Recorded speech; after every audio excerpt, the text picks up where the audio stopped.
Случвало ли ти се една и съща тема да започне да се появява навсякъде около теб? Това не е случайност. Вселената ни говори, но често тихо.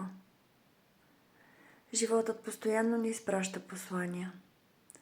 Чрез числа, символи, знаци, хора, ситуации.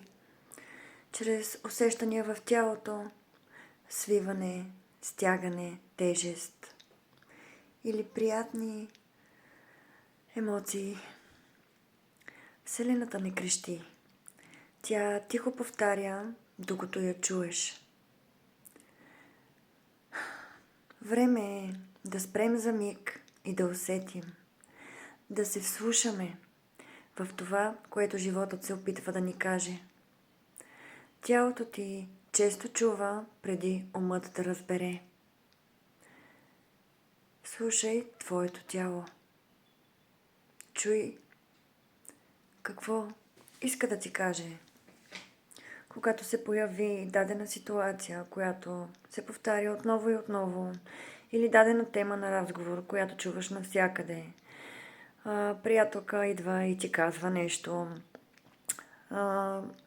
случайно да чуваш разговор на улицата на същата тема, после виждаш пост на същата тема и виждаш това навсякъде.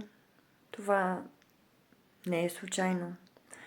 Това идва, за да ти покаже нещо, което е важно за теб. Спри за момент, усети тялото ти, как реагира, какви симптоматики се проявяват в него, когато мислиш за тази дадена тема. Можеш да вземеш лист химикал и да напишеш какво идва в съзнанието ти първосигнално, свързано с тази тема. Нещата не винаги са буквални, отговорите не винаги идват веднага, може да дойдат поетапно, постепенно, но това със сигурност ти се случва, за да можеш нещо да видиш. И когато постоянно си в мисли, когато постоянно си в това забързано ежедневие и дори да ти се повтаря тази тема, ти може да пропуснеш това, да не обърнеш внимание. Това ми се случи наскоро. При една приятелка, с която разговаряхме на тази тема, след което срещам жена, която от години не бях виждала на улицата, така и се зарадвах и какво да чуя. И тя ми каза същата новина.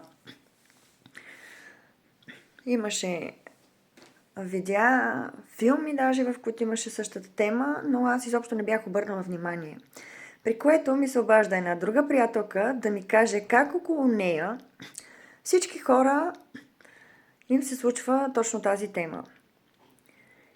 И аз се замислих, че всъщност това се е случило и при мен, но нямаше да му обърна внимание. И това беше знак за мен, за който беше необходимо да размишлявам и да видя всъщност какво се крие тук като послание за мен.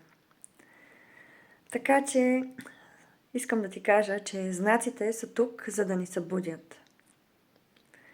Помисли, какъв знак на теб Вселената ти е изпращала скоро?